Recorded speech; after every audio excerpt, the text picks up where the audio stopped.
Jadi mata kuliah rekayasa perangkat lunak karena 4 SKS ini adalah mata kuliah wajib ya. Nah, karena teman-teman masih semester 4, maka memang mata kuliah ini adalah wajib tapi masih masuk ke dalam mata kuliah dasar. Jadi dalam mendistribusikan materi RPL ini biasanya di mata kuliah dasar itu akan dijelaskan overview ya. Dan memang mata kuliah kita ini adalah mata kuliah yang full dengan teori. Jadi dari awal sampai dengan selesai itu kita akan banyak teori ya. Jadi semuanya teori.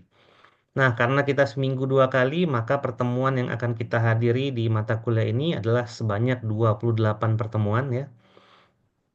Untuk efektif pertemuan itu mungkin sekitar dari 20 sampai 24 dan sisanya itu akan ada kuis gitu ya dan juga tugas. Nah, untuk kuis dan tugas juga harap dikumpulkan nantinya ya. Karena itu juga akan masuk ke dalam poin penilaian. Jadi cukup lama ya, 28 pertemuan ya. Ditambah UTS dan UAS itu menjadi 30 pertemuan. Nah, jadi ini saya ingatkan kembali bahwa mata kuliah ini semuanya full teori ya. Nah, karena mata kuliahnya full teori, maka sebenarnya yang diminta itu bukan menghafal ya, tapi memahami isi dari materi. Dan setiap saya mengampu kuliah, pasti akan saya share referensi yang saya gunakan gitu ya. Jadi mungkin di mata kuliah ini kita menggunakan 3 referensi buku utama ya. Nah, untuk RPL sendiri, semua prodi informatika, mau dari kampus dalam negeri ataupun luar negeri, itu pasti belajar ya secara teori.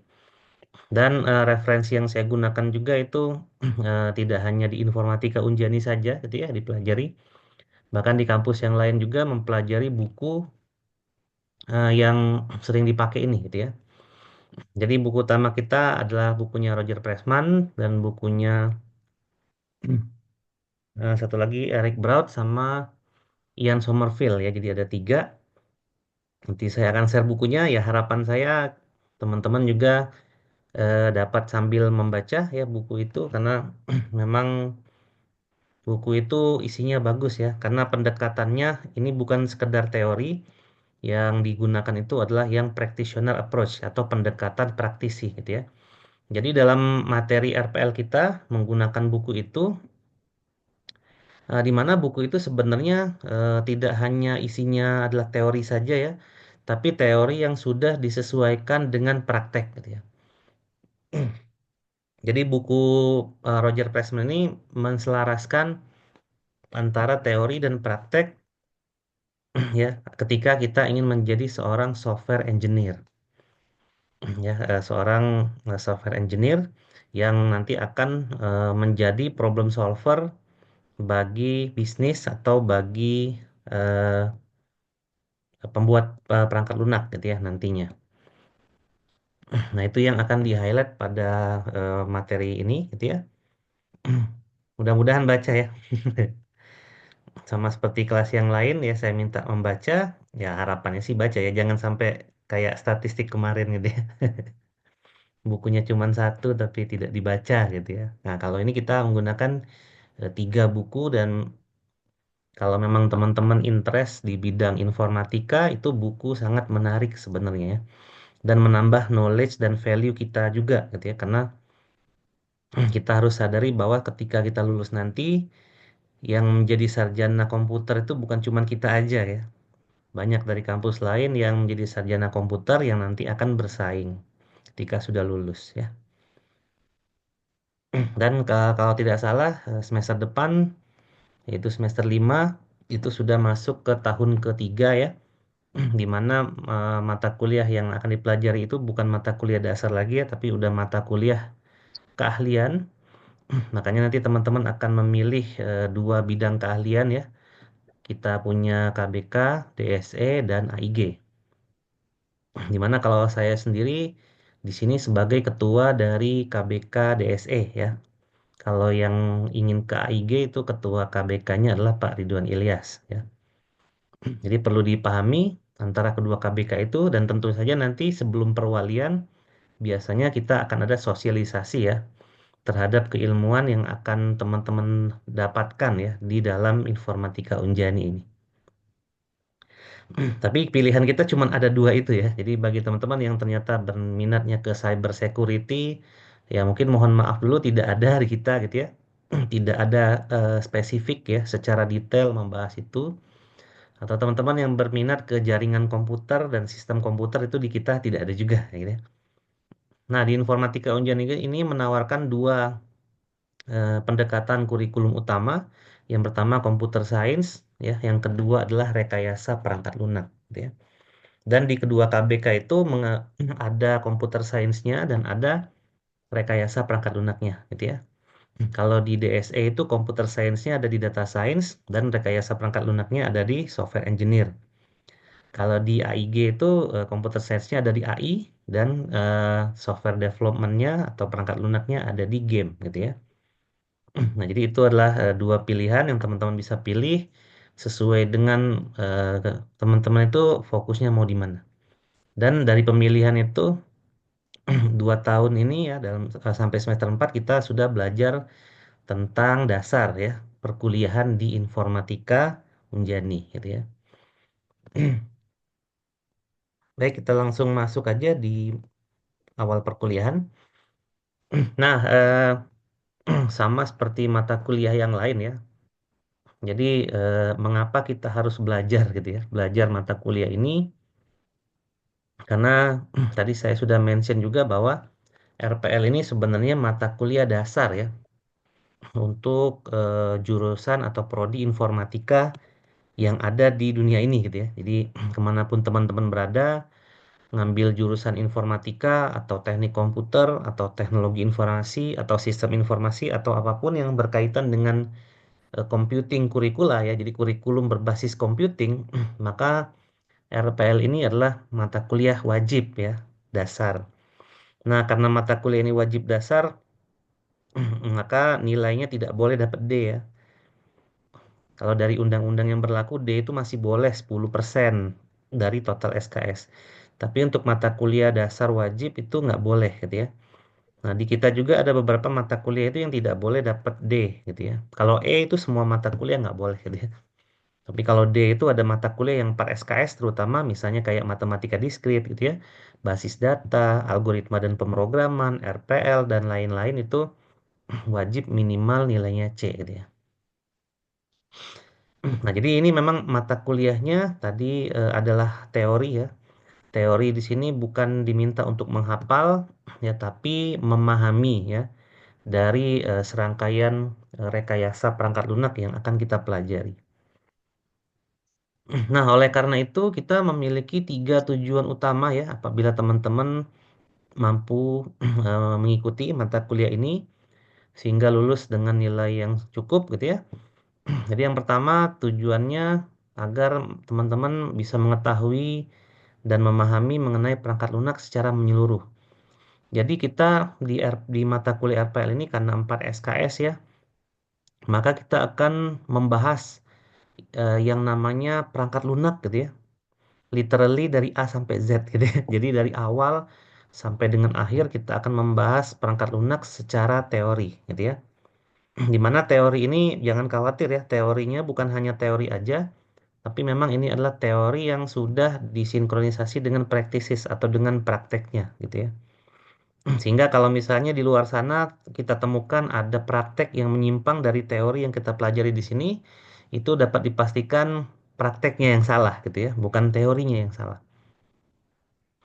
gitu ya. Nah, jadi kita nanti akan mengalami kok gitu ya apabila teman-teman lulus lalu tetap ya di jalur informatika, maka teman-teman akan temukan bahwa pekerjaan informatika itu ya seperti yang kita pelajari secara teori di sini dan akan ada prakteknya tentunya di kuliah ya, dan nanti kita juga akan mempraktekkannya dalam kehidupan kita setelah kuliah nanti.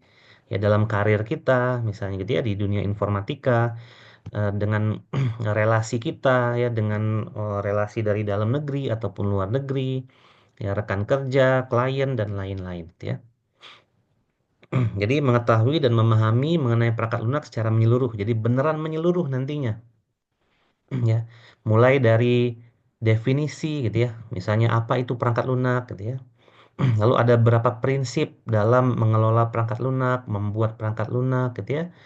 Lalu ada beberapa sifat-sifat perangkat lunak yang teman-teman harus ketahui gitu ya. Seperti apa sih perangkat lunak itu? Lalu membangunnya itu yang benar seperti apa gitu ya. Kemudian ada pengujian yang baik itu seperti apa. Sampai nanti ke evaluasi dan sampai dengan ke evolusi perangkat lunak. Jadi perangkat lunak itu bisa berevolusi ya. Jadi tidak hanya dibikin sekali, lalu diinstal, lalu kita tinggalkan gitu ya. Tapi memang dibuat, diinstal, kemudian apabila ada fitur baru yang harus ditambahkan, maka kita akan menambahkan fitur itu dan dia akan berevolusi.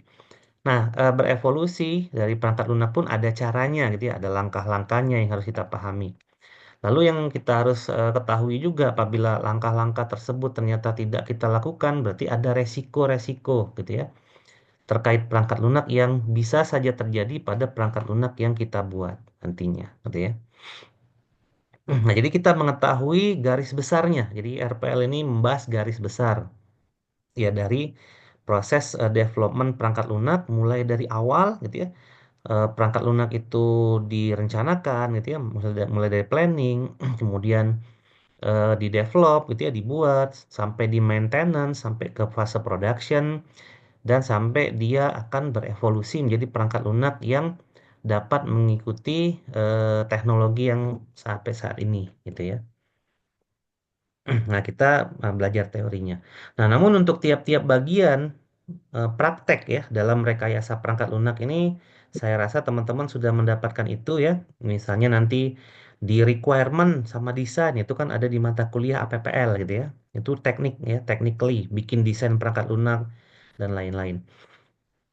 Kemudian nanti di bagian coding, kayaknya teman-teman juga udah dapat ya, mulai dari algoritma dan pemrograman, pemrograman objek satu, ya, pemrograman web, kemudian ada pemrograman berbasis mobile ya, atau mobile programming, dan mungkin sekarang teman-teman sedang mengambil mata kuliah pemrograman objek 2 gitu ya.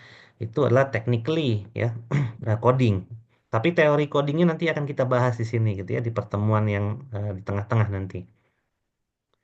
Lalu ada testing ya atau pengujian perangkat lunak. Nah, di sini kita akan bahas teorinya gitu ya. Seperti apa testing itu? Apa yang terjadi apabila software itu tidak dilakukan pengujian secara menyeluruh? Terus yang dimaksud dengan menyeluruh itu apa dan lain-lain. Nah, namun secara praktek nanti teman-teman juga akan ada namanya mata kuliah pengujian dan implementasi perangkat lunak gitu ya. Itu nanti akan ada praktikumnya kalau nggak salah ya bagaimana cara menguji perangkat lunak dan seterusnya gitu ya. Nah, lalu akan ada production ya, deployment dan maintenance. Nah, kalau untuk deployment dan maintenance nanti teman-teman akan merasakan itu di kerja praktek ya. Membuat aplikasi untuk perusahaan, kemudian akan instalasi aplikasi itu di situ gitu ya. Lalu bagaimana nanti jalannya aplikasi gitu ya. Sampai ke software evolution nantinya. Nah, namun untuk software evolution itu mungkin secara praktek agak sulit didapatkan ya karena software evolution itu membutuhkan waktu ya. Jadi perangkat lunaknya harus dipakai dulu mungkin dalam waktu 1 tahun gitu ya. Nah, baru nanti dia berevolusi. Atau mungkin bisa bisa saja sih dipraktekkan apabila teman-teman memang visi ke depannya itu bagus gitu ya. Misalnya mata kuliah PO1 bikin tugas. Kemudian PO2 bikin tugas juga, tapi tugasnya itu pengembangan dari tugas yang pertama gitu ya. Nah, itu kita bisa sebut sebagai software yang berevolusi gitu ya. Tapi ya kita harus pahami dulu gitu ya, berevolusi itu seperti apa gitu ya. Langkah-langkahnya gimana gitu ya. Terus tandanya dia sudah benar berevolusinya itu juga seperti apa. Nah, dan seterusnya itu akan kita bahas di mata kuliah ini ya. Jadi ini teori banget ya. Mata kuliah ini sangat teori gitu ya, tidak membutuhkan skill eh, hard skill ya, skill praktek itu nggak perlu gitu ya. Yang diperlukan itu kemampuan teman-teman dalam memahami dari definisi dan teori-teori yang ada. Ya, itu yang syarat ya yang diperlukan untuk mata kuliah ini. Kemudian tujuan yang kedua itu teman-teman dapat mengetahui dan memahami fungsi dari perangkat lunak ya dalam kehidupan modern. Jadi kalau kita ngomongin perangkat lunak, kita ngomongin sejarah ya sedikit perangkat lunak. Perangkat lunak itu kan adalah bagian daripada teknologi gitu ya. Jadi kalau kita ngomongin teknologi, biasanya teknologi itu dipecah menjadi tiga bagian gitu ya. Ada perangkat keras, ada perangkat lunak, dan ada jaringan komputer.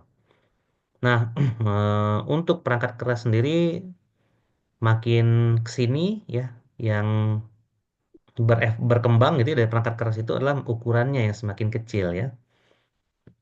Kalau kita membahas jaringan komputer, maka makin kesini kecepatannya yang makin cepat. Nah, kalau kita membahas perangkat lunak atau software, maka semakin ke sini software itu semakin kompleks, gitu ya.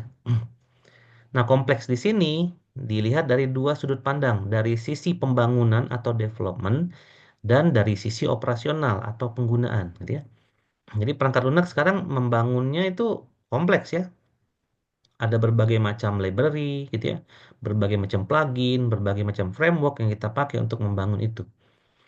Lalu untuk fungsinya pun akan lebih beragam gitu ya. Di mana dulu perangkat lunak itu hanya dipakai sebagai alat hitung saja dan yang menggunakan perangkat lunak itu hanya perusahaan besar saja karena memang perusahaan besar itu memiliki hardware ya atau komputer yang akan menjalankan itu gitu ya. Nah, mulai dari komputer generasi ketiga ada yang namanya personal komputer, mulailah komputer itu didistribusikan ke masyarakat gitu ya. Dan tibalah kita di tahun 2025 di mana setiap orang ya, bahkan anak SMP pun memiliki komputer gitu ya. Di mana komputer sendiri wujudnya sekarang semakin kecil ya yang berubah menjadi smartphone ya. Smartphone itu adalah sistem komputer gitu ya. Nah, lalu yang ketiga, tujuan mata kuliah ini agar teman-teman dapat membuat perangkat lunak gitu ya. Yang memang perangkat lunak itu mematuhi kaidah yang berlaku dalam merekayasa perangkat lunak. Mengapa sih kita harus membangun perangkat lunak yang mematuhi kaidah software engineering ya atau rekayasa perangkat lunak? Karena perangkat lunak itu tujuan dibuatnya itu adalah memecahkan solusi gitu ya. Memecahkan masalah, salah. Memecahkan masalah dan menjadi solusi. Jadi ada masalah, misalnya ada problem gitu ya. Baik itu di rumah, di masyarakat, di perkotaan, di organisasi ataupun dimanapun gitu ya ada problem. Nah, kita coba cari solusinya dengan menggunakan perangkat lunak. Dan untuk setiap organisasi itu sebenarnya tidak semua masalah diselesaikan dengan perangkat lunak gitu ya. Perangkat lunak itu hanya menyelesaikan sekitar 30% masalah saja. Contohnya kalau kita ambil contoh ya dalam suatu perusahaan. Agar perusahaan ini maju gitu ya. Kira-kira yang dibutuhkan pertama kali apa? Nah, kalau teman-teman baca dalam beberapa jurnal penelitian di bidang ekonomi gitu ya, bahwa yang pertama kali perusahaan itu agar perusahaan itu selalu sukses ya, maju, berkembang dan lain-lain itu 50% yang menyebabkan itu adalah sumber daya manusia ya atau SDM. Kemudian 20% lagi itu adalah sarana dan prasarana, misalnya gedung yang bagus gitu ya, fasilitas yang lengkap. Nah, itu sarana prasarana tuh. Nah, baru 30% lainnya itu adalah IT gitu ya. Jadi IT itu hanya berpengaruh di 30% saja dalam perusahaan. Atau ambil contoh yang paling dekat dengan kita yaitu Unjani gitu ya. Kita sebagai user di sini ya, termasuk saya juga sebenarnya user dari Unjani gitu ya. Nah, dalam organisasi ini peran IT itu hanya 70%, hanya 30% ya. Nah, 50% yang menyebabkan Unjani ini bisa maju itu adalah sumber daya manusianya. Nah, SDM di Unjani itu berarti ada mahasiswa, ada dosen, ada tenaga pendidikan, dan lain-lain gitu ya. Nah, lalu 20%-nya baru fasilitas seperti gedung, ya, infokus, dan lain-lain. Gitu ya. Sehingga dari tiga komponen itulah yang utama ya itu eh, kita bisa pastikan bahwa perusahaan itu akan berkembang atau tidak gitu ya. Jadi IT itu sendiri hanya 30%. Ya, contoh lagi misalnya apabila ada pegawai gitu ya di mana pegawai itu ternyata ada masalah dalam pekerjaannya. Misalnya dia mengerjakan pekerjaan dia, tapi selalu lembur gitu ya. Nah, dari sisi bisnis gitu ya, kita harus lihat dulu nih, ya dia lembur itu kenapa gitu ya. Belum tentu masalah dia lembur itu solusinya adalah perangkat lunak gitu ya. Bisa jadi pegawai tersebut lembur, ternyata solusinya adalah ya pegawainya ditambahin gitu ya. Berarti kurang sumber daya manusia gitu ya. Atau dia sering lembur karena memang pekerjaannya dia terlalu tidak optimal ya. Mungkin dengan alasannya gajinya kecil gitu ya. Berarti ya solusinya adalah dinaikkan gajinya gitu ya. Nah, jadi perangkat lunak itu bukan merupakan ultimate solution ya sebenarnya ya. Tapi dia merupakan solusi pelengkap tapi utama gitu ya. Tapi bukan ultimate ya. Yang ultimate itu adalah sumber daya manusia gitu ya. Nah, jadi perlu diingatkan memang porsinya dengan SDM beda dikit ya. Kalau SDM 50%, IT 30% memang gitu ya. Bedanya 20%. Tapi bukan yang utama tetap gitu ya. Tapi dia penting gitu ya. Yang utama tetap sumber daya manusia gitu ya. Begitu sumber daya manusianya udah bagus nih, mungkin IT juga nggak diperlukan, nggak masalah gitu ya. Atau dari 30% IT, kita hanya memanfaatkan 10% aja IT-nya, itu juga nggak masalah.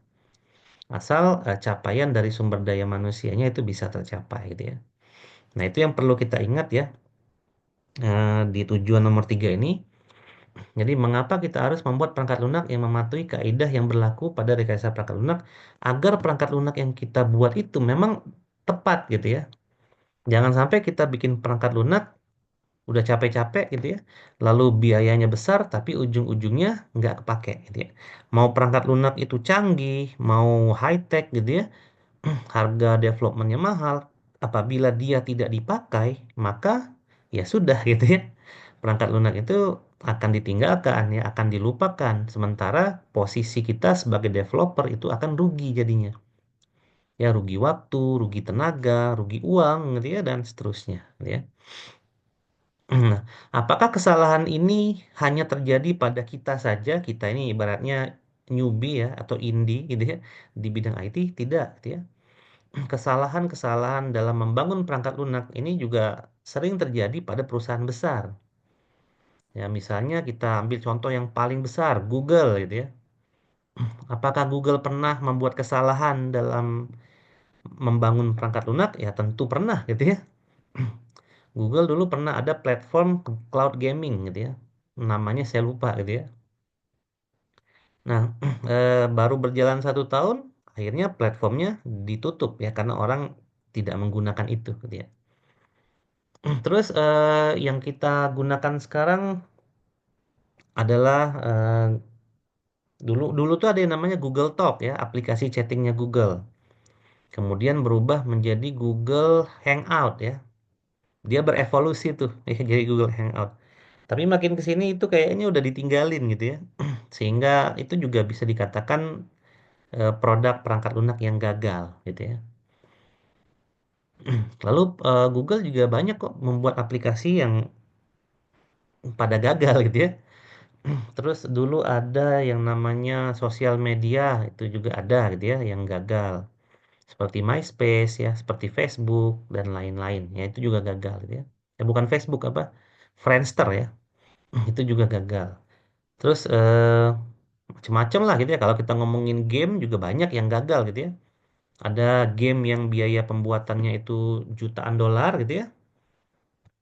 Tapi karena game itu tidak diterima oleh para penggunanya ya, maka tidak ada yang beli ya. Dan game itu adalah produk perangkat lunak ya.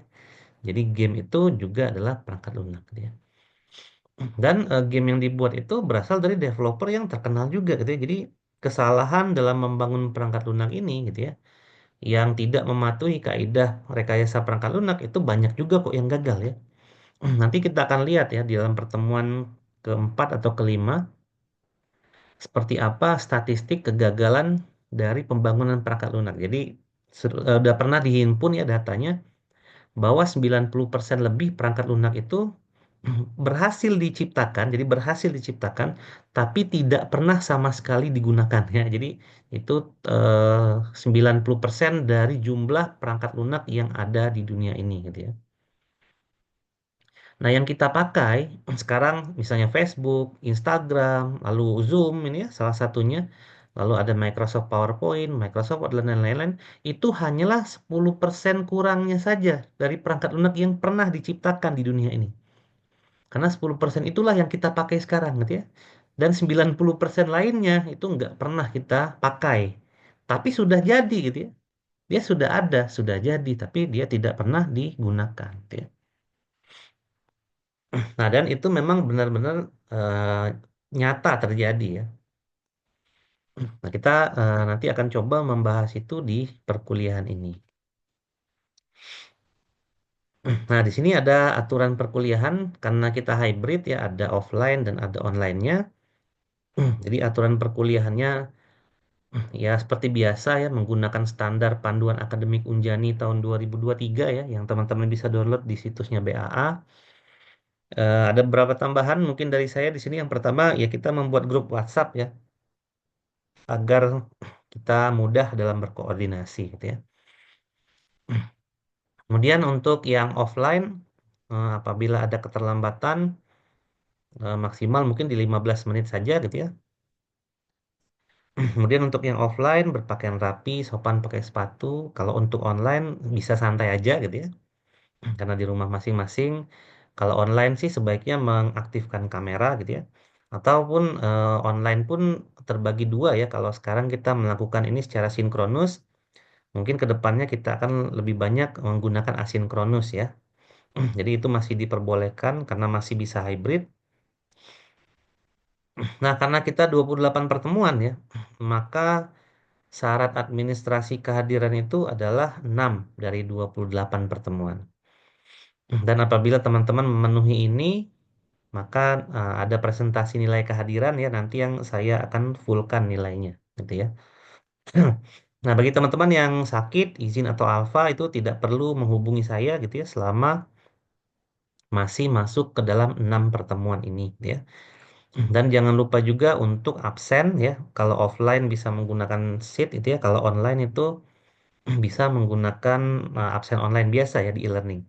Tapi memang kalau bisa ya, dan diusahakan untuk offline atau online itu submitnya di online juga ya. Jadi nanti kalau offline tolong di absen juga di e-learning ya, biar untuk rekapan nantinya biar mudah gitu ya. Lalu untuk titip absen itu gitu ya. Nah, kemudian pertemuan bisa dilakukan secara online dengan pemberitahuan sebelumnya. Nah, untuk pertemuan secara online ini apabila posisinya lagi offline ya, untuk besok ya, untuk hari Rabu ya, untuk hari Rabu jam 9, apabila mungkin saya tidak bisa hadir gitu ya, karena mungkin ada project atau saya diminta untuk presentasi di luar gitu ya, mungkin akan saya umumkan nanti secara online, mungkin bisa sinkronus atau asinkronus tergantung dengan kondisi gitu ya. Tapi nanti akan saya beritahu gitu ya. Kalau memang itu nanti akan online, saya beritahu. Kalau saya tidak ngabarin apa-apa, berarti secara default hari Rabu jam 9 itu tetap kita laksanakan secara offline ya. Kalau hari Selasa, ya memang online ya, dari kelas, dari jadwal juga gitu ya. Nah, lalu aturan yang lainnya menyesuaikan dengan aturan Unjani gitu ya. Nah, kalian bisa lihat di situ gitu ya, seperti apa panduan akademik bagi mahasiswa dan dosen yang berada di lingkungan Universitas Jenderal Ahmad Yani. Nah, untuk susulan ya, itu diperbolehkan asalkan sesuai dengan ketentuan Unjani ya. Misalnya setelah saat UAS berlangsung, teman-teman misalnya ada sakit ya, masuk rumah sakit dalam waktu yang lama ya, itu boleh susulan gitu ya. Kemudian ada hal dengan ketentuan Unjani aja gitu ya. Sakit misalnya, atau ada keluarga yang meninggal gitu ya. Kemudian teman-teman berprestasi misalnya ngikutin lomba tapi membawa nama Unjani ya. Kalau membawa nama pribadi itu tidak masuk ya ke dalam aturan itu ya. Nah, kalau misalnya untuk perbaikan, perbaikan itu adalah haknya dosen gitu ya. Jadi kalau susulan itu beda ya dengan perbaikan. Susulan itu berarti hari hanya tidak hadir, menyusul gitu ya. Nah, kalau perbaikan hari hanya hadir, nilainya kecil gitu ya. Nah, untuk kelas RPL karena ini susulan apa perbaikan itu adalah haknya dosen, maka di sini tidak ada susulan gitu ya, tidak ada perbaikan gitu ya. Jadi apabila kuis udah hadir tapi nilainya kecil ya udah segitu nilainya gitu ya. Nah, karena di buku panduan akademik itu perbaikan itu sebenarnya haknya dosen gitu ya. Dan tidak diatur di situ ya. Perbaikan itu yang diatur itu adalah yang pertama itu adalah mengulang gitu ya di semester berikutnya atau mengambil mata kuliah semester pendek ya atau semester antara. Nah, itu namanya perbaikan gitu ya. Tapi kalau susulan nah itu tergantung kondisi ya. Tapi tetap kondisinya sesuai dengan aturan Unjani gitu ya. Nah, kemarin mungkin ada salah satu mahasiswa di kakak kelas gitu ya, tidak hadir UTS karena umroh gitu ya. Nah, umroh itu nggak ada tuh aturan Unjani gitu ya. Tidak ada misalnya menjalankan ritual agama gitu ya, itu nggak ada gitu ya. Karena memang sejatinya umroh itu kan kita bisa atur ya, mau pergi kapan gitu ya. Harusnya ya jangan diatur pas lagi UAS juga gitu ya. Kan kita kan bisa memahami dan membaca kalender akademik ya. Kan kita kan pasti tahu ya dibagikan. Kalaupun kita tidak punya, kita bisa download di websitenya BAA gitu ya untuk kalender akademik. Nah, apabila teman-teman ingin merencanakan liburan atau wisata religi atau mau beribadah gitu ya, maka disesuaikanlah dengan tanggal itu gitu ya. Dengan segala resikonya ya. Karena tidak ada di buku panduan akademik yang umroh gitu ya atau yang naik haji misalnya gitu ya itu dapat diberikan susulan gitu ya. Ya mau nggak mau ya terlewat berarti gitu ya. Ya, itu aturan perkuliahan untuk lebih detail lengkap ya. Silakan download di BAA gitu ya. Kemudian untuk nilai ya tetap kita menggunakan standar Unjani gitu ya. Karena yang kita inginkan di sini adalah prodi informatika yang tidak kalah dengan prodi informatika di kampus yang lain juga ya. Maka di sini kita akan menyesuaikan standar global, nasional dan memang standar itulah yang dipakai di Unjani gitu ya. Sehingga nanti misalnya teman-teman kalian bertemu dengan orang gitu ya, misalnya dari ITB tuh belajar RPL juga gitu ya. Kalian di Unjani RPL-nya dapat A, di ITB juga dapat A. Nah, berarti A-nya kalian dengan ITB itu minimal nilainya sama gitu ya. Sama-sama 80 ke atas gitu ya. Jadi jangan sampai kita mengorbankan standar gitu ya. Kalau misalnya di kita 60 A, di ITB itu ternyata 80 A, berarti kan standar A kita lebih rendah dari ITB gitu ya. Dan tentu saja saya rasa itu juga tidak yang kalian inginkan gitu ya. Dan itu juga yang tidak orang tua kalian inginkan ya. Nah, ya orang tua kan tentunya pengen ya anaknya dapat yang terbaik gitu ya dari kampus tempat berkuliah ya. Nah, itu diusahakan kita akan selalu mengikuti standar ini ya. Tinggal kalian aja berjuang ya gimana caranya dapat 80 gitu ya. Nah, nilai ini terdiri dari beberapa komponen penilaian gitu ya. Nah, di panduan akademik itu komponen penilaian itu memang cuma 4 ya. Jadi setiap dosen itu pasti akan mengisi 4 nilai. Yang pertama adalah kehadiran, lalu kuis atau tugas, kemudian UTS dan UAS gitu ya. Nah, di mana di sini yang saya ambil adalah polanya 10, 30, 30, 30 ya. Kehadiran 10%. Jadi kalau teman-teman tidak absen 6 kali gitu ya. Nah, itu dapat 10%. Jadi nilainya saya kasih 100 gitu ya. 100 kali 10%, 10 berarti gitu ya. Berarti nilai kalian sudah dapat 10 gitu ya. Nah, dengan masuk terus itu nilainya baru 10 gitu ya. Jadi kalau masuk terus tanpa ngerjain tugas, tanpa ngerjain UTS dan UAS, ya nilainya cuma 10 gitu ya. Kalau 10 berarti tetap gitu ya. Nah, misalnya pun masuk terus tapi tugasnya tidak maksimal, UTS-nya pun tidak maksimal, UAS-nya juga sama, ya nanti dihitung aja presentasinya gitu ya. Nanti dosen masukin nilai sistem Unjani yang akan melakukan presentase gitu ya. Kemudian nilai keluarlah hasilnya gitu ya, sesuai dengan standar nilai kita di sini.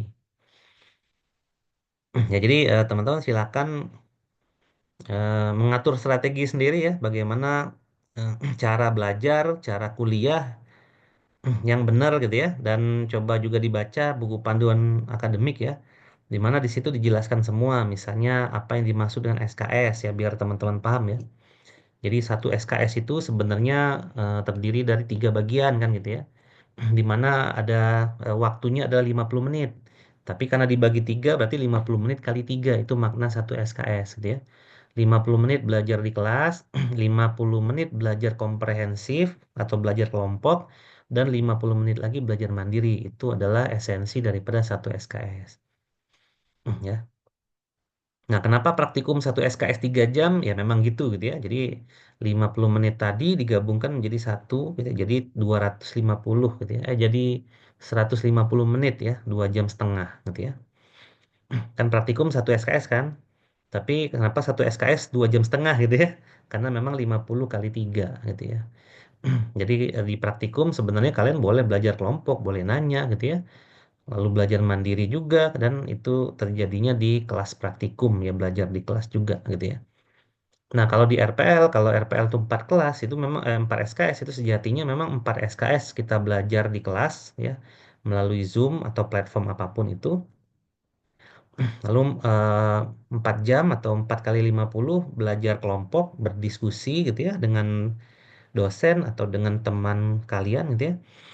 Lalu 44 jam lagi, 4 kali 50 menit lagi itu adalah belajar mandiri gitu ya. Dan itu memang ya namanya kuliah gitu ya. Namanya kuliah ya memang seperti itu ya. Dan itu bukan hanya kalian yang ngalamin ya, semua orang di dunia ini kuliah begitu caranya gitu. Nah, tinggal kalian pikirkan sendiri ya, mau kuliah seperti apa ya. Karena nanti begitu sudah lulus, saingan kalian itu banyak banget ya. Nah, lalu ini adalah materi yang akan kita bahas ya dalam 28 pertemuan ya, kurang lebih gitu ya. Jadi mulai dari eh, software dulu ya, apa itu software ya, definisinya apa. Kita kenali dulu produk gitu ya. Yang memang kita di bidang informatika ini ya itulah yang kita bahas gitu ya. Kemudian ada the nature of software. The nature itu adalah hukum alam gitu ya. Seperti the nature of human ya, hukum alamnya manusia yang tidak bisa ditolak ya. Misalnya manusia itu hukum alamnya pasti meninggal, pasti mati, udah pasti gitu ya. Sehingga kalau ada orang yang mengklaim bahwa dia hidup abadi, kita wajib tidak percaya gitu ya, karena the nature of human itu adalah pasti mati gitu ya. Kemudian manusia perlu makanan untuk nutrisi dan bertahan hidup, itu the nature of human. Jadi kalau ada orang yang bilang dia nggak pernah makan tapi masih sehat, itu juga kita wajib tidak percaya karena nggak mungkin gitu ya. Karena dia perlu makan untuk nutrisi gitu ya. Nah, itu adalah yang namanya the nature gitu ya. Kita harus pelajari itu ya karena kita di informatika nih gitu ya. Kemudian kita akan pelajari tentang software engineering ya secara umum. Nah, software engineering itu apa gitu ya? Yang namanya engineering ya, itu kan kata kerja ya. Kalau kata bendanya itu adalah engineer ya. Jadi yang dilakukannya adalah software engineering, orangnya adalah software engineer gitu ya. Nah, apa sih engineering itu? Engineering itu adalah merupakan problem solving, bukan problem maker ya, tapi problem solving, bukan problem making ya. Nah, orangnya disebut problem solver, pengatas ya, pemecah masalah gitu ya. Jadi engineer itu intinya adalah orang yang menyelesaikan permasalahan. Nah, karena engineer kita kaitannya dengan software, maka kita itu adalah software people gitu ya. Kalau dalam buku yang kita pakai itu kita disebut sebagai software people. Di mana orang-orang yang merupakan software engineer dan dia akan menjadi problem solver gitu ya untuk masalah software. Nah, setiap orang, setiap prodi, setiap ilmu itu bisa berbeda-beda tuh ya teknik engineeringnya. Kalau misalnya penyakit jantung ya engineer-nya dokter gitu ya. Kalau misalnya bikin undang-undang ya engineer-nya orang hukum gitu ya. Misalnya engineer-nya apa apa problemnya apa ya engineer-nya bidang apa gitu. Jadi masing-masing itu punya problem sendiri ya dan menjadi problem solver bagi masalah itu gitu ya. Nah, mungkin waktu kemarin kita belajar di statistik pernah saya tanyain kan apakah benar kalian ingin berada di informatika gitu ya. Ya, karena lumayan gitu ya investasinya ini udah 50 juta nih sampai semester 4. Kalau dipaksakan sampai lulus bisa 150 juta juga gitu ya. Belum uang kosan gitu ya. Belum uang bulanan, nah gitu ya. Lumayan tuh gitu ya kalau misalnya teman-teman tidak tertarik di dunia informatika ya agak mubazir aja sih uangnya gitu ya. Tapi ya mudah-mudahan masih itu ya, masih apa menemukan lah ya, menemukan inspirasi gitu ya di dunia kita ini ya, di circle kita ini gitu ya. Kalau saya sih tidak memaksa gitu ya, itu mah bebas gitu ya. Tapi kalau saya merasa saya sudah di posisi yang benar gitu ya, karena memang saya orang informatika gitu ya. Saya mengajar menjadi dosen, saya juga punya proyek di luar sana ya. Proyeknya lepas sih gitu ya, tidak tetap. Nah, kira-kira nanti teman-teman sekalian itu seperti apa visi misinya gitu ya. Nah, itu aja sih gitu ya. Apakah teman-teman di sini berada di tempat yang tepat gitu ya, atau tidak gitu ya. Ya, tapi informatika pun ya punya banyak hal ya di dalam situ dan kalian bisa pilih ya mau jadi orang informatika yang seperti apa gitu ya. Oke, kita lanjut ya. Ada software proses. Ini nanti juga kita akan mempelajari software proses ya. Ada software proses yang dilaksanakan atau dilakukan secara linear. Linear itu berarti satu persatu. Ada yang secara paralel, jadi ada yang bersamaan berarti ya. Lalu ada yang iteratif ya, diulang kali, diulang-ulang. Lalu ada yang evolutionary, berkembang gitu ya. Jadi ada 4 software proses nantinya. Kemudian kita juga akan mempelajari berbagai macam tradisional software development life cycle dan akan kita bahas itu dari mulai requirement gitu ya, teorinya seperti apa, desain ya, teorinya seperti apa, kemudian ada coding ya, testing, deployment dan maintenance. Tapi deployment dan maintenance itu nanti kita akan bahas di sini gitu ya. Software maintenance and re-engineering itu setelah UTS gitu ya. Nah, ini yang pendekatan tradisional. Nanti ada pendekatan modern juga. Nah, pendekatan modern ini yang saat ini itu banyak ya diimplementasikan di berbagai macam perusahaan IT atau di perusahaan non IT yang ada divisi IT-nya gitu ya. Seperti bank ya. Bank itu kan perusahaan non IT tapi ada divisi IT-nya ya untuk bikin mobile banking, mengelola data dan lain-lain ya. Kalau kita ngomongin perusahaan IT ya seperti Mitrais, Facebook gitu ya, itu kan memang perusahaan IT ya, yang produknya IT gitu ya. Nah, ada pendekatan modern yang dinamakan Agile Development, ya saya harap teman-teman bisa pelajari itu. Nah, nanti akan ada implementasinya dari Agile ya. Jadi project software, project management itu nanti akan teman-teman praktekkan ya di dalam mata kuliah proyek pengembangan perangkat lunak ya di semester 6 ya kalau nggak salah atau di semester 5 ya saya lupa lagi.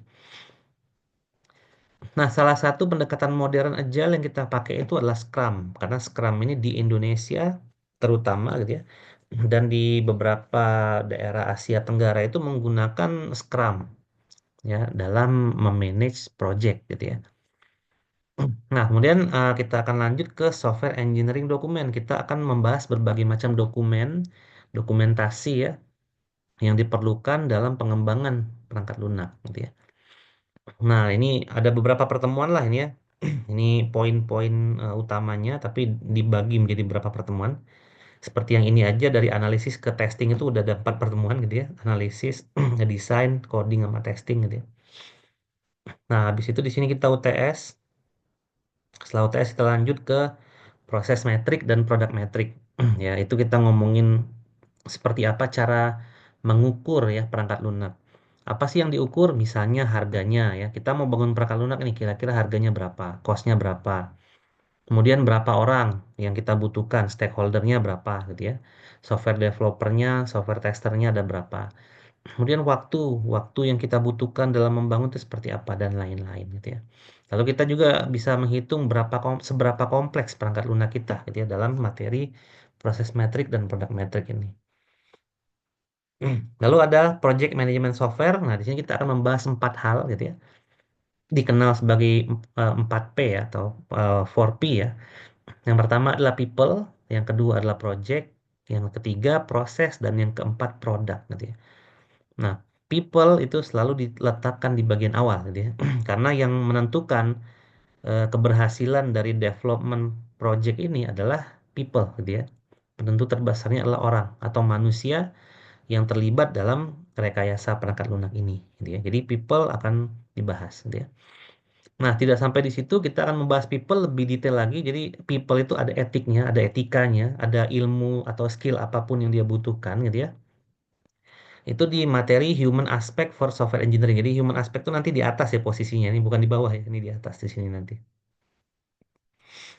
Nah, baru nanti ada kita pelajari di software maintenance dan re-engineering, gitu ya. Seperti apa sih maintenance itu ya, bagaimana cara melakukannya, tahapan-tahapan apa yang harus kita tempuh untuk melakukan maintenance. Kemudian maintenance itu tujuannya apa dan lain-lain ya, itu secara teori kita bahas. Dan ada re-engineering yang terbagi dua, ada forward engineering dan backward engineering gitu ya. Itu juga bagian dari software engineering yang kita lakukan di software maintenance. Lalu kita akan membahas software evolution ya. Nah, software evolution ini tentang bagaimana perangkat lunak itu berevolusi tadi. Misalnya perangkat lunak ada versi 1.1 gitu ya, itu kita sebut sebagai evolusi minor gitu ya. Tapi kalau kita bikin perangkat lunak ada versi 1, versi 2, versi 3, itu berarti evolusinya mayor gitu ya. Seperti Windows ya, Windows 7, 8, 10 yaitu evolusinya mayor. Tapi kalau misalnya Windows 8 update ketiga, nah update ketiga itu berarti evolusinya minor gitu ya. Kemudian ada software quality, ini kita akan sedikit membahas tentang kualitas dari perangkat lunak ya. Software quality assurance. Dan kalau nggak salah ada satu materi lagi yaitu advanced software engineering ya. Kita akan membahas tentang teori atau dasar teori dari pemahaman eh, software maturity gitu ya. Jadi kedewasaan ya dalam pembangunan perangkat lunak. Jadi ada namanya software maturity nanti. Kita akan bahas itu di akhir banget ya sebelum UAS gitu ya. Nah, jadi ini sebenarnya ada dari bukunya Pressman yang kita pakai, di mana buku itu sendiri ada 30 chapter sebenarnya ya. Nah, kita akan membahas hampir semua.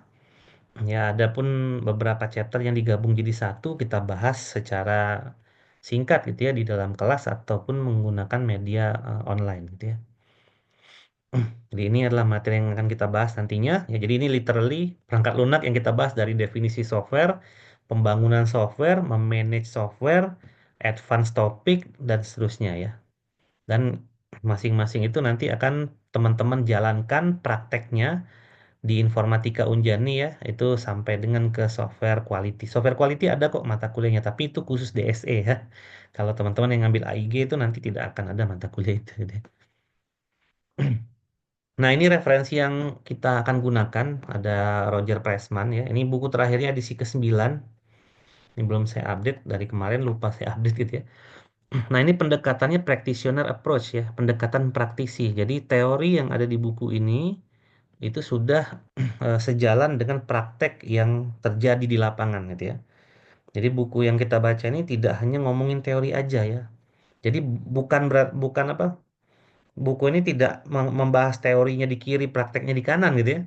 Buku ini akan membahas ya teorinya di kiri, prakteknya di kiri juga gitu ya. Teorinya di kanan, prakteknya di kanan juga. Nah, tapi kalau di luar sana teman-teman menemukan bahwa teori yang kita pelajari berbeda dengan prakteknya, berarti yang ada yang salah di prakteknya gitu ya, bukan salah di teorinya gitu ya. Nah, karena buku ini adalah pendekatan praktisi, maka memang buku ini saya juga selaku praktisi yang beberapa ya dalam 1 tahun itu minimal ada 1 sampai 2 project di luar ya. Nah, saya menggunakan buku ini juga gitu ya, apabila saya bertemu problem-problem yang terkait dengan software engineering gitu ya. Dan kebanyakan kalau saya implementasikan gitu ya, itu problem solve gitu ya. Masalah itu selesai gitu ya. Ya, itu ya. Jadi memang buku ini wajib banget ya kita miliki, kita pelajari ya secara teori, dan teori itu nanti kita coba praktekkan di lapangan gitu ya. Dan kita bisa rasakan hasilnya nanti gitu ya.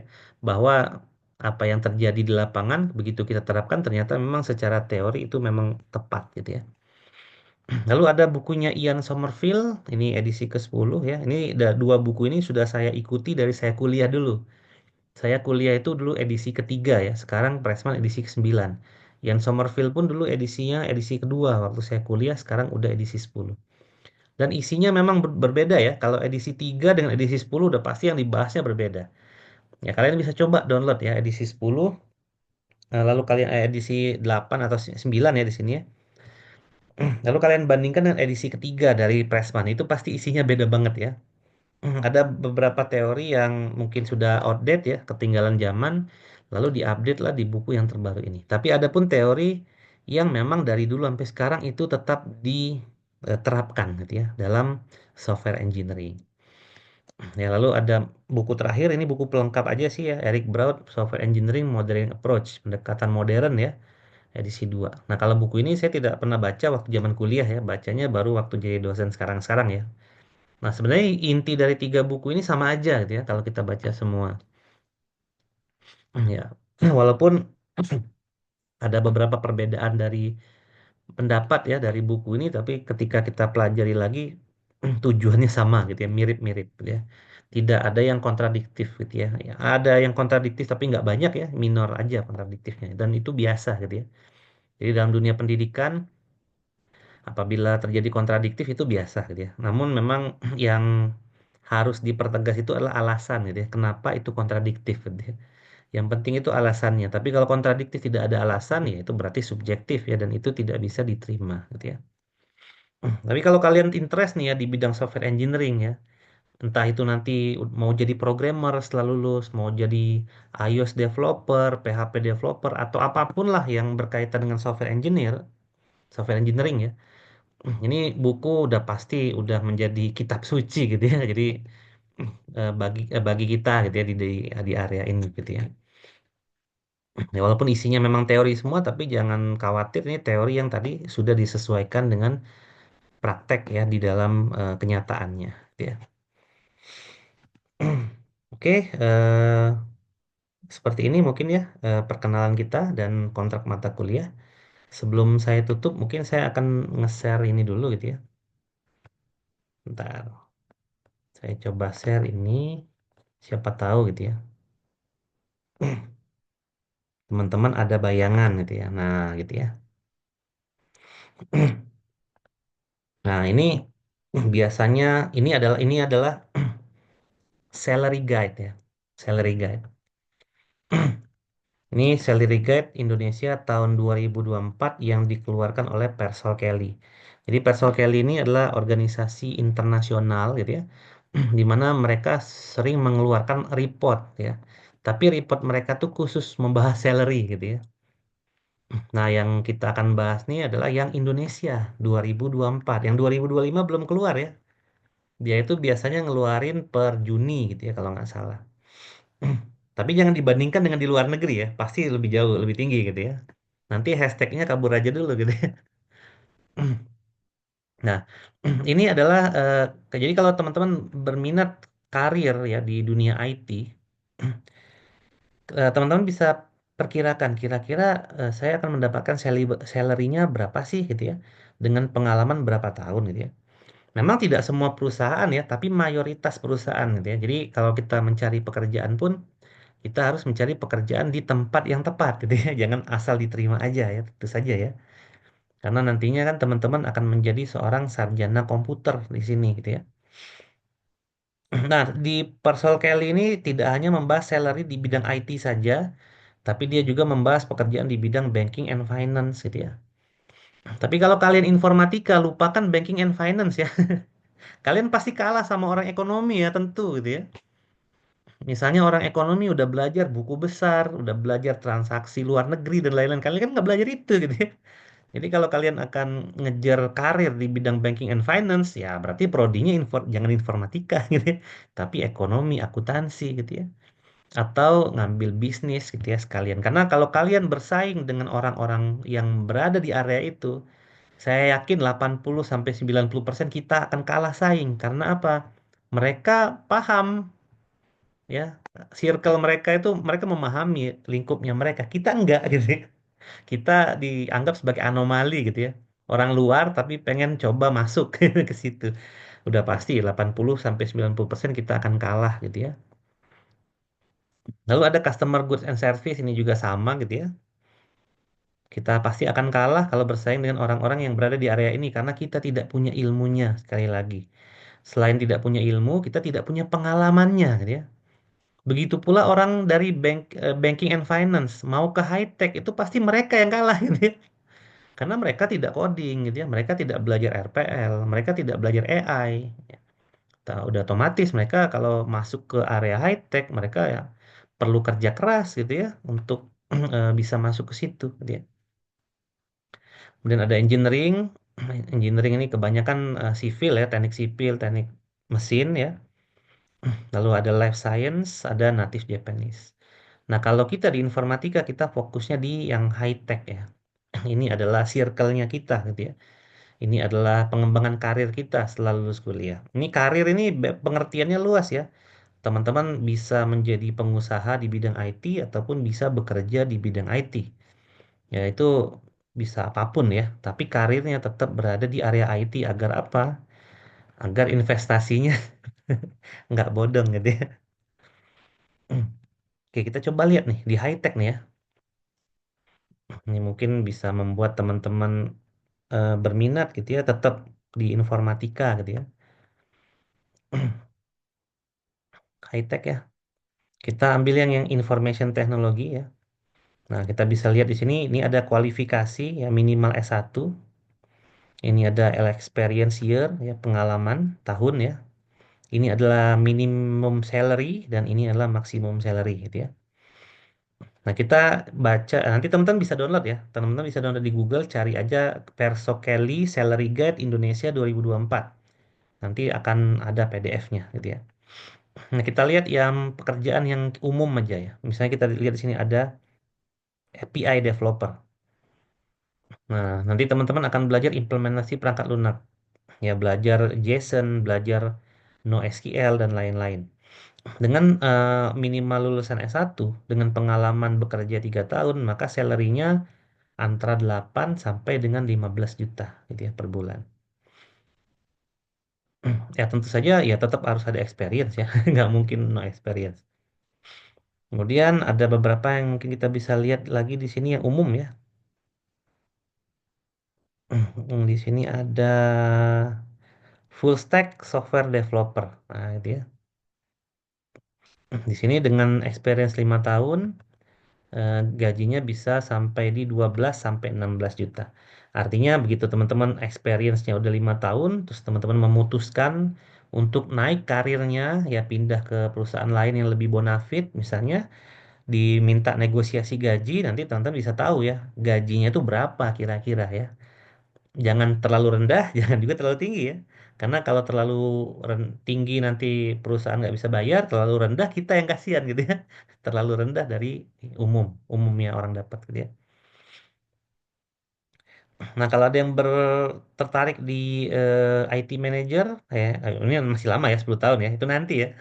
Kalau kalian lulus kuliah umur 23, IT manager bisa aja sih ya 10 tahun ke depan gitu ya. Tapi pekerjaannya harus bidang IT terus ya. Jangan kemana-mana, itu bisa jadi dapat gajinya antara 45 sampai 50. Dan beberapa informasi di sini saya buktikan dari teman-teman saya ya. Saya kan juga sama seperti kalian pernah kuliah dulunya. Teman saya juga banyak yang berkarir di IT, ya hanya beberapa orang aja yang jadi dosen ya. Nah, saya aja udah jadi dosen nih 10 tahun gitu ya. Teman saya berkarir di dunia IT setelah lulus S1, maka mereka berkarir tuh di atas 10 tahun berarti ya sekarang. Nah, teman saya ada yang berkarir di software developer biasa gitu ya, yang gajinya di bawah 10 juta. Terus dengan experience-nya dia selama 10 tahun dia pindah ke Tokopedia. Nah, gajinya dia jadi IT manager, gajinya ya sekitaran 45 sampai 50 gitu ya. Ini emang benar ya. Gajinya dia per bulannya udah sampai ke 48 juta gitu ya. Sekarang masih ada orangnya masih hidup kalau mau nanya gitu ya. Nah, dan tapi memang experience 10 tahun dan dia memang bergelut di dunia IT. Dia sebagai software developer, dia sebagai Java developer, lalu dia diangkat karirnya naik menjadi IT manager di Tokopedia, di divisinya dia gitu ya, gajinya segini ya. Posisi dia sekarang tinggalnya di Jakarta. Tapi dia balik ya. Orang Bandung tinggal di Jakarta, tiap minggu dia balik ke Bandung gitu ya. Nah, ini benar ya. Dan beberapa teman saya juga yang menjadi IT, misalnya kayak IT developer lead nih ya, ada juga teman saya yang dari Datacom, Jakarta dengan pengalaman 2 sampai 4 tahun dulu gajinya sampai 13 juta gitu ya. Dulu tuh masih 10 sih karena ini yang 2024 ya. Waktu itu tahun 2020 ke bawah gajinya 10 juta gitu ya zaman dulu.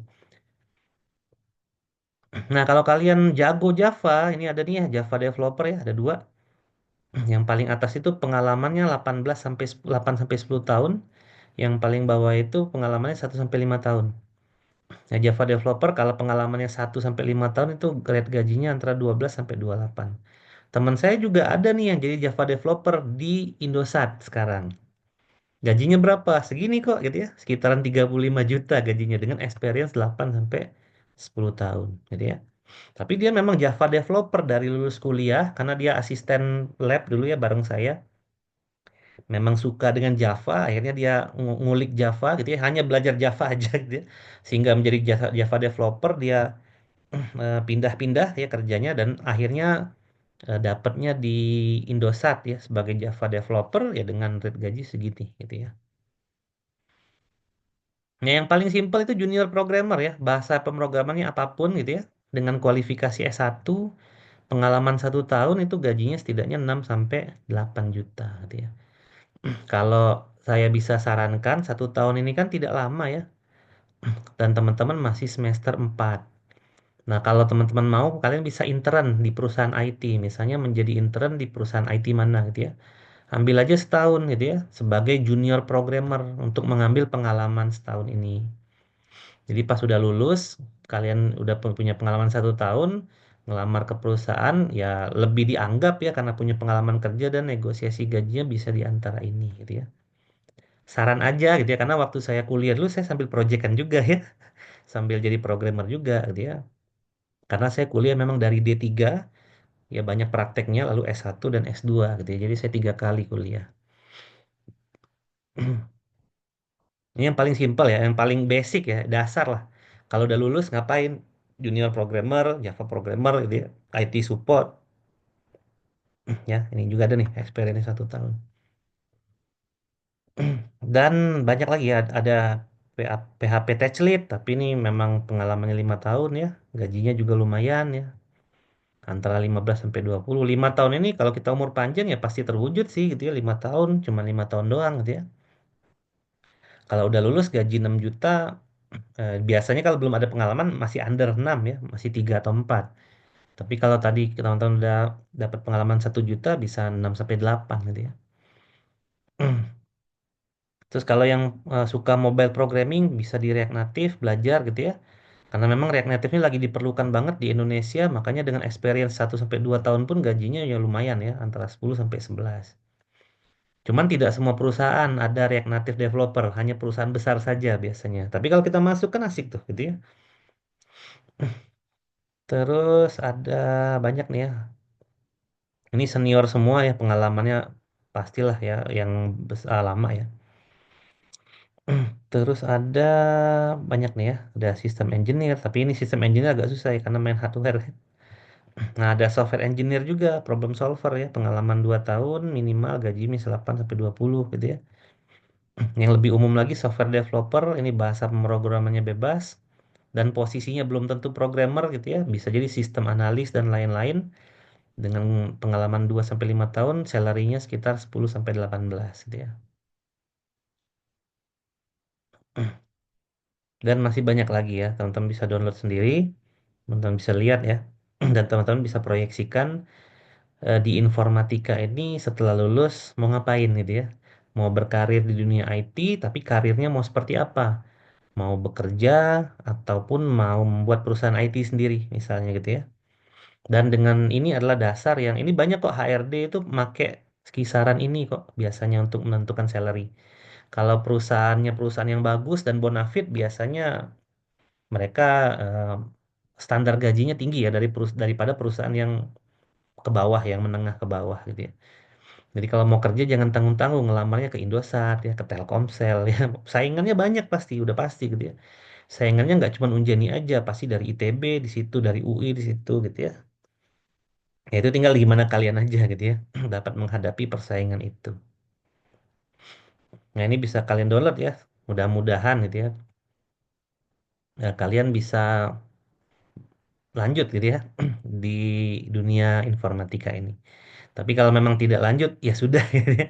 Mungkin kita semua punya jalannya masing-masing gitu ya. Tapi yang saya highlight itu sangat disayangkan apabila kalian memilih lanjut di informatika, tapi setelah lulus ternyata informatikanya kosong gitu ya. Ya, itu yang saya sebut sebagai investasi bodong ya, kalau di kelas statistik waktu itu ya. Baik, itu saja mungkin pengantar kuliah RPL dari saya gitu ya. Sebelum diakhiri video ini, video lagi. Kebiasaan bikin video nih. Sebelum diakhiri kelas ini, apakah ada pertanyaan dulu? Silakan kalau mau bertanya, langsung aja Pak izin bertanya, nggak usah, nggak Pak, saya mau bertanya, nggak usah minta izin ya, salah. Ada yang ingin bertanya?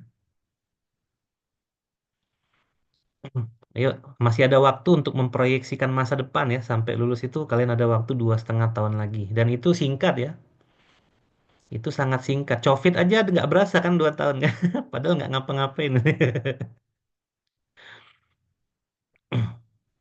Oke, ada pertanyaan? Nggak ada? Ya, dan kita sebagai orang informatika jangan anti sama WFA ya. Work from anywhere ya, lebih parah dari WFH ya. Jadi kita itu bekerja dari mana saja. Saya juga punya temen nih, namanya Mas Awan. Dia freelancer dan sering dapat project dari luar negeri. Dia bekerjanya di kafe, di rumah, dan lain-lain. Nah, coba tebak rate salary-nya ya. Dia 1 jam itu dibayar $20 gitu ya. Jadi kalau dia ada project jangka pendek, misalnya 3 bulan sampai 4 bulan, dan sehari dia kerja 8 jam, ya coba kaliin aja kalau dia sejamnya dapat $20. 20 US dollar gitu ya. Ya, kalau kalian tanya, Bapak kenapa nggak terjun di dunia itu? Ya saya menyesal sih sebenarnya jadi dosen. Tapi ya sudahlah gitu ya. Semua punya jalannya masing-masing. Saya juga selain jadi dosen, saya project juga di luar ya. Jadi kalau dikatakan menyesal, enggak juga sih. Ya memang saya pengen jadi dosen dan saya memang bercita-cita dari dulu untuk memperdalam IT gitu ya. Sehingga saya bisa share ke kalian dari sisi pendidikan seperti apa, lalu dari sisi apa praktek ya di project itu seperti apa gitu ya. Dan kalau saya sih suka ya. Kalau saya suka bekerja di mana saja itu saya suka gitu ya, dan memang sesuai dengan saya gitu ya. Pekerjanya bisa pagi, bisa siang, bisa malam gitu ya. Dan bekerjanya nggak harus datang ke kantor gitu ya. Dan memang saya suka seperti itu gitu ya. Jadi dikatakan menyesal enggak juga sih gitu ya. Ya alhamdulillah aman gitu. Nah, jadi tinggal kalian aja nih memutuskan ya mau seperti apa nantinya. Kalau saya sih sudah memutuskan gitu ya. Kalian putuskanlah gitu ya. Tidak ada pertanyaan? Aman? Baik ya, kalau tidak ada pertanyaan, mungkin kita akhiri dulu ya pertemuan kita pada hari ini. Saya tutup ya. Wassalamualaikum warahmatullahi wabarakatuh. Waalaikumsalam Waalaikumsalam warahmatullahi warahmatullahi wabarakatuh. wabarakatuh. Baik, terima kasih banyak. Ini saya close ya. Baik, Pak. Makasih, Pak.